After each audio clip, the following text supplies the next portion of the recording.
Good evening, everybody, and a very warm welcome to Northern Holland Districts. And my name's Susanna, and I live with trains. And today um, is going to be your questions and comments answered because I've actually filmed the other video, which I thought was the third, and it turns out to be the fourth. Now, as I keep saying, or as I've been saying, that after every third video, you'll get your questions and comments answered. So that's now going to be delayed and be the next video after this one. But that is going to be, it's already done, it's already in the can, as they say, and that will be with you probably on Sunday. And I'm recording this on Friday night, so you might either get this video out either on Friday or Saturday, but you will get the other video on the Sunday. So that's already done. So our first video to look at is the product look, which features the microphone. So I did a little microphone talk, and like I said, I'm not sponsored by anybody or any company in any way, shape or form. This is just, sometimes I get a product which I just buy because I feel like it's going to be some use to the layout, or whether it may be some use to the videos that I'm making. And if I like it, then I'll just put it out there, and then people can take it for what it is. And if they feel that it's something that they can use for themselves, then albeit that's great. Which Off the Rails 79 seems to have done. He said, thanks for the video. I ended up buying one as I went on location in my last video before I start building. Worked well, and he gave me a love heart. So thank you so much. I'm glad, and he liked it. So that's really cool. So I'm really pleased that it helped you. CXX Rental also gave it a thumbs up and said, CXX Rental 5105 said, neat piece of kit. The sound is better, more focused with less background noise, and that is agreed. Model Row Shedino said, thank you for the microphone recommendation, Susanna. So that's fine. It's just, like I said, it's just my own personal point of view, like I said. So when I like to think that there is some integrity about me. So when I say something that I feel is good, and people can sort of take it for what it is, I don't, I'm not, sometimes people are like being paid or whatever to promote things, and you might not necessarily always get an unbiased view. I'm not saying that people do or don't. I'm just saying, at least from my point of view, I've got no affiliation with this company, so, or anything like that. They didn't give it to me or anything like that. It was just a product that I used, and I thought I'd give it a try. I was really pleased and impressed with it for what it was and the cost, and I just thought I'd pass the information on to you guys. Sarah Davis 74 said, I was looking at getting this style, but Ready wouldn't work with my Samsung phone, so got the square option. It was only about £9 too, and it wasn't too bad.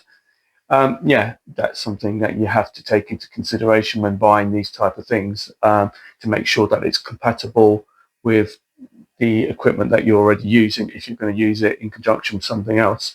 So, like I said, if you're going to use it with your phone, obviously you need to make sure that the ports and everything are going to fit your current phone. So there's nothing worse than buying something, looking forward to it, thinking it's going to fit, and you've got the wrong ports and it doesn't fit and you can't use it. So I get that. Model Railway Noob said, I tried the lapel microphone because I need to move between camera and controller. I keep catching it on my clothes. I have an external boom mic that is better for picking up sound from layouts than the inbuilt mic, but that means more to carry for exhibitions, so I tend to leave it at home. Agreed. Obviously there's pros and cons to both, and you've got to kind of, you've got to make the right choice for depending on the application. So, if you are going to go to exhibitions, yeah, you don't want to be sort of having to set up the boom mic every time you go to a layout. And it's not exactly subtle, is it, either? So, some people might not necessarily approve of you filming either and might take offense to it. So, the lapel mic is definitely more discreet and easier to manage out and about. So that covers the first video for this. Okay, next is the Freightliner Yard for demo that I did video, and there were some comments on this as well. Model Railway Noob said, very enjoyable, thank you. So thank you so much. He gave it a thumbs up. Class 66 said, good stuff. Glad I'm not the only one who just shunts around all day. Yeah, it's, to be honest with you, I think I've said this previously, I was never really a shunting person. But I do, like I said, I do watch a lot of American stuff, and a lot of the stuff that they do is a lot of shunting around, and they call them like switchers and road switchers and stuff like that. And they go into various sort of industries here and there, and take a wagon here and take a wagon there, pull one from here, pick one up from there. And and as I've been watching it, I've kind of been thinking to myself, how can I incorporate it onto my layout a little bit more? And so I have grown into it. Like I said, I was never really a huge fan of shunting to begin with, but yeah, it was a nice way. It's a nice way to spend an hour sometimes or so, or 2 hours, depending on what you're doing. And Ponder Zen Model Railway said exactly that. He said a great way to spend a Friday afternoon. Thank you. So that's no problem at all. Mike at Putnam Junction, I should say, said thanks for sharing. Stay safe. Mum and Son Train fans, rail fans, said awesomeness. So I think they're American, and it's nice that I do have American viewers. Like I said, I do watch a lot of American stuff, and so I'm glad that they really enjoyed it. John over at Piccadilly Model Railway, he turned around and said, "Loved that. Nice to see trains running. More please if possible." So on that first part alone, I am planning to do more. I'd like to do some running shots on the Heritage Line because I haven't really done anything with the Heritage Line. I've built it. I actually do run it, but I haven't actually filmed any of it. So I would like to do some of that and actually bring that to you. So that would be something I'd quite like to do. Now, he also said something very, very helpful indeed. And the fantastic thing about um, YouTube is that if you get stuck for something, it's always worth putting it on the video and just putting it out there because somebody somewhere is having a toffee crisp. No, I think that was what it used to be an advert. Anyway, getting back to the thing, to the comment is, you know, sometimes it's just like you put this information out there if you get a bit stuck, and there's always somebody out there who's maybe had a similar experience or heard of something that may help you. And this is one such example. And honestly, John, thank you so much. Thank you. I really do appreciate your suggestion. So as you can probably tell, there is some good news about it. So let me get straight to the point. And it's a very important for everybody out there because it's a real lesson learned with these TXS chips. So he said, I've seen something regarding HM7000 only working on Bluetooth and not DCC.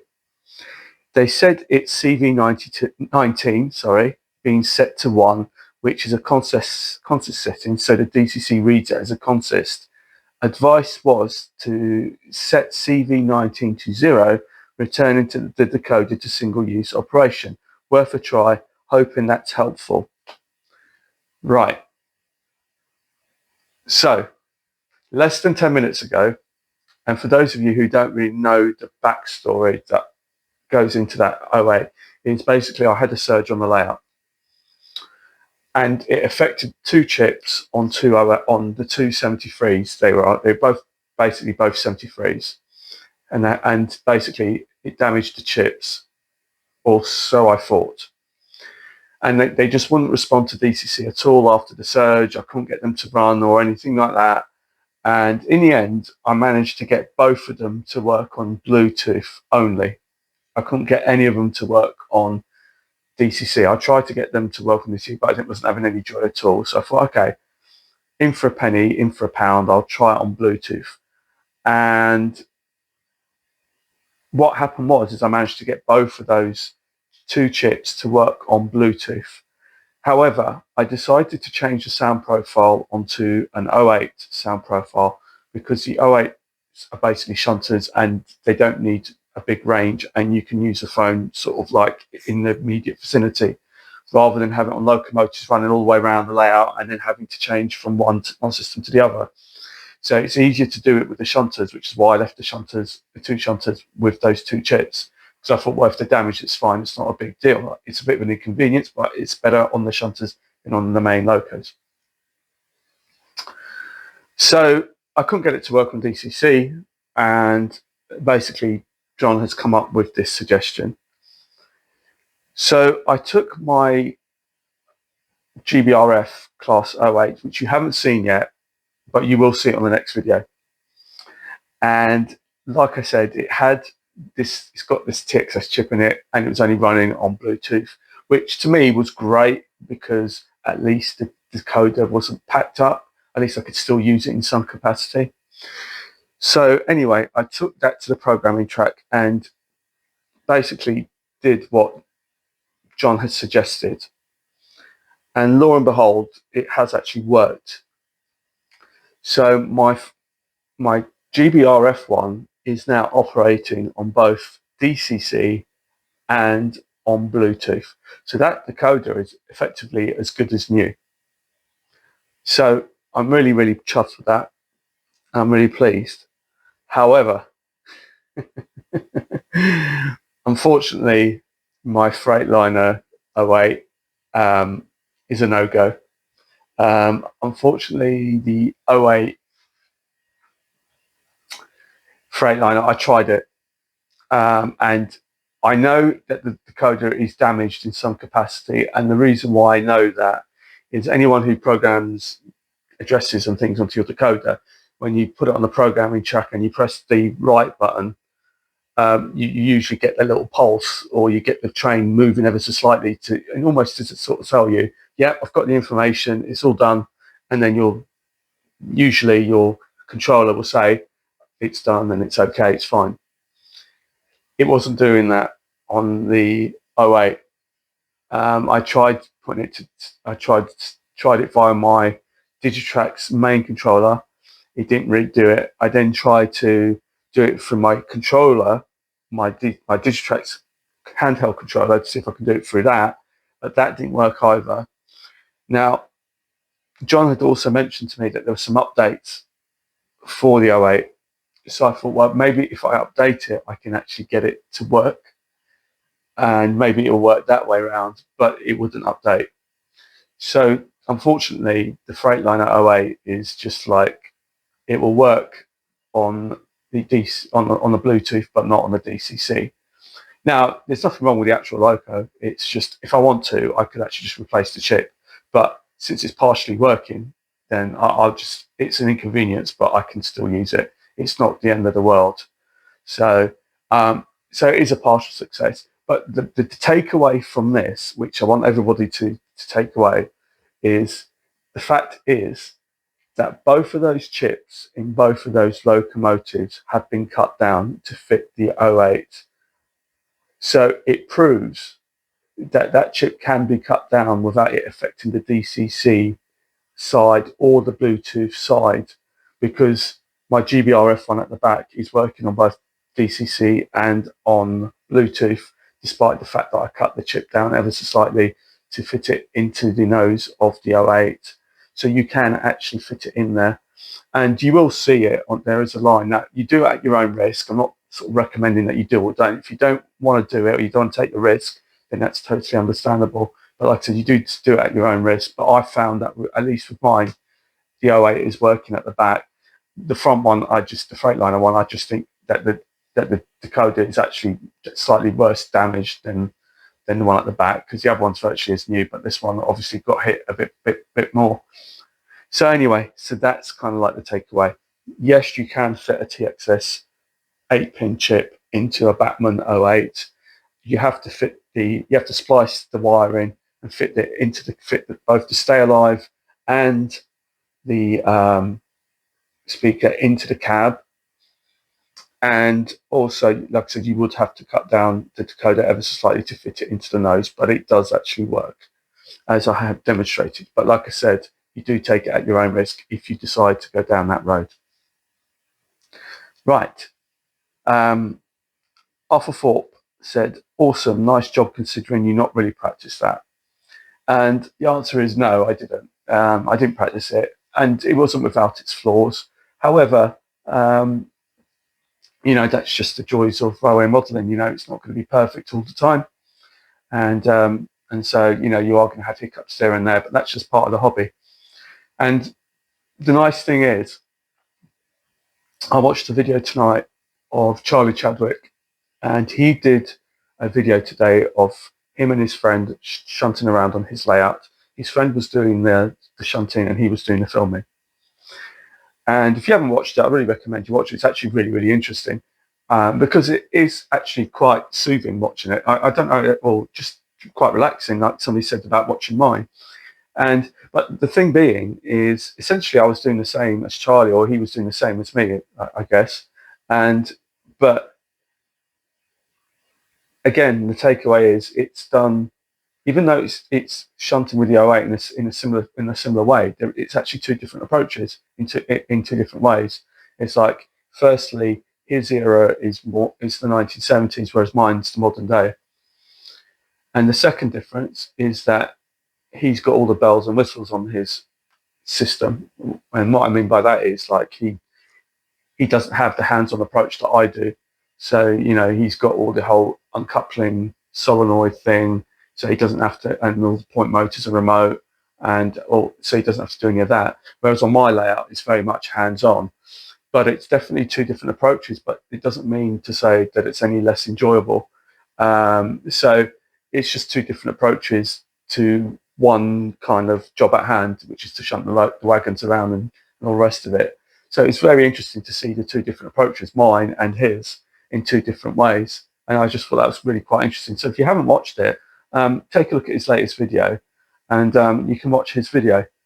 So well done, Charlie. I really enjoyed that. Okie dokie, right. So the last video in this particular segment is going to be goodbye to the 455. Now, once again, if you've commented on this video, thank you so much, and keep the comments coming in, and any questions, please do. If you would like a bit of a Q&A for Christmas, then please say so. And if you do have any questions that you would like to make, maybe I'll gather all these questions up over the Christmas period and basically just put it all into one big video and just sort of like have like anything you want to know about the layout, or any questions about the rolling stock or anything, or how I built it, or whatever you want to ask about the layout, then maybe I'll do like a Christmas special Q&A. So, and I might even literally do it as a little mini separate trailer, to sort of say, if you would like to have this, then please throw your questions in, and we'll do a special Christmas video on to give you a bit of audience participation over the Christmas period and celebrate with all those YouTubers that follow me. So I'm really grateful for all your support. So anyway, goodbye to the 455. Darren Faulkner 2018 says, great video, thanks for sharing, and that is no problem. Model Railway Noob said, as a community nurse, I used to visit a man who was a spotter and collector of railway tickets since a boy. In fact, I scanned all of his slides for him and donated them to the British Transport Museum before he died. That's really nice. He always used to remind me that there are railway stations and not train stations. So I'm guessing I refer to it as a train station as opposed to a railway station, but you know what I mean. He said, I'd like the EFE rail, 313 Network Rail. He said, there's a cargo jumbo jet at East Midlands quite often. And when I was a boy, it was the Fokker Friendship and the Armstrong Whitworth Argosy flying around. Nice to see Gary. Right. So it's quite a lot there. So he likes the EFE. Well, I've got two on pre-order, so I'm really pleased with that. So I'm looking forward to getting them. Now, I guess what he's trying to say is like, depending on your age and time scale, everyone has their own points in their life where, things mean something or changed. And, like I said, for me at the time, it was like when we lost the jumbos, we haven't really got any passenger jumbos anymore. It's only like Lufthansa that fly them, and maybe Korean Air, and they're the only two left, but they don't come to this country. We do get some cargo 747s here. But it just goes to show you that, everyone's got their own sort of points where they think, it's a bit of a sad day that's disappearing, whether it's trains, and it's just kind of, so everyone has their own kind of memories of what it means to them. Mark in the house says, when I was a RO2 dispatcher, which I'm assuming is a Rail Operations 2 dispatcher, I could be wrong. If I am wrong, please correct me, at Clapham Junction, CLJ.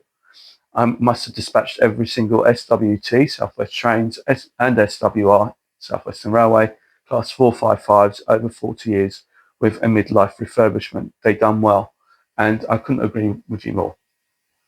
They have done well, the Class 455s. If you want to catch one, then your time is very limited. You've got till the end of December. They are still knocking around, and they are quite difficult to get hold of.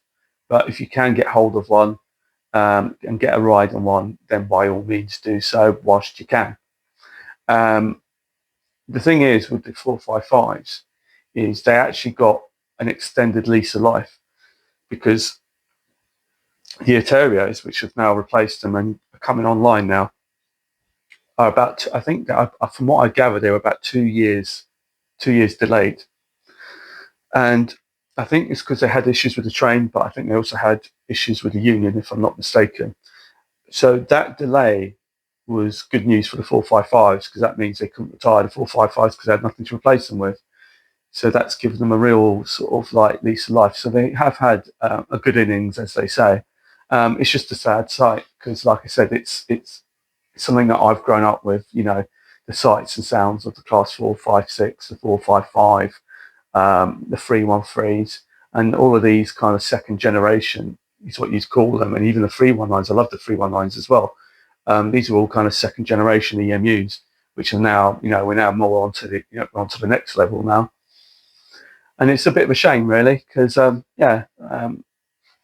like Gary said at the time, they've had their time and they've done well. So, that's it. Everyone's got to evolve, which is true, and everything has to evolve too. Jerry Manning once said, "Cheers, mate, for the real-time trains reference. Now I can try and attempt a full final ride with the Class 455 for one last time until it's gone. If not, I'll just accept the Monday that has gone as my final, as his final trip." And they're getting more scarce by the days, as she said. Yeah. So for those of you who don't know real-time trains, it's basically an app, and you can find out what trains are running at what times that are like local to you. So there's a search engine where you can, on real-time trains, which you can put your local train station in, and if you go to now, you can tell you what's running now and what's due to arrive now. And then if you go to switch to detailed, then that's where you get the real information about what type of train it is and what it's going to be. And that's how I found out about the 455. So it's a real useful app to have. I mean, it's even just as when you're train spotting, it's even useful. I mean, I've had a number of occasions which my dear friend Rails has contacted me, and he said to me that there's a train going by at this station at this time. And when I used to live in Bramley, he used to turn around and say to me, "Look, there's a train coming through," and I used to go out to Bramley Station and pick it up and have a look. And sure enough, it was a train that was on real-time trains. You knew exactly when it was coming. So it's a really, really useful app to have. If you are somebody who would like, I did do a video on it a while back, but if you'd like a refresher video on that, or you don't quite know how to use it, then please let me know and we can go through it and I can show you it to you. So that could be something that I can do for you. Mike at Pudham Junction 2323, so thanks for sharing. So that's cool. Anna Jane Metcalf 7419 said, "It sounds like you had a very poignant day out, and I'm glad you felt able to share it. Change happens, but it's almost always sad when something you grew up with disappears. It was the same with the Deltics and the 40s back in the day." So it's like I said, everyone has their own sort of memories of things that they miss. So it's like, "Oh, do you remember this? And do you remember when this happened and that happened?" So for her, it was the 40s and the Deltics. For me, that never really ran anywhere near me, and it's never really a thing for me, the Deltics. But you get it, and yeah, it was a poignant day out, because I didn't expect it to be. I was just thinking, well, we're just going to go out to Total Show Train, we're going to have a nice time with a dear friend, and at the same time get to ride the 455. And I didn't realise I was going to get slightly more emotional about it. And when Gary said to me, oh, you're welling up. I'm like, no, don't be so silly. I'm not welling up. No, not at all. And you could see it in my eyes that I was like really quite sad about it and gutted. And I didn't realise just how much of an effect it had on me. So yeah, um, she goes on to say also, she isn't familiar with the 455s, although I did see 317s, which are from the same family being built in Yorks back in the day. York Works back in the day, I should say. So when I checked through my photo collection the other day, I realised I've only taken photographs of two 455s, one on an empty coaching stock near Bournemouth in 2010 and one at the Greatest Gathering. Shame on you. Which is really bad for me, I know.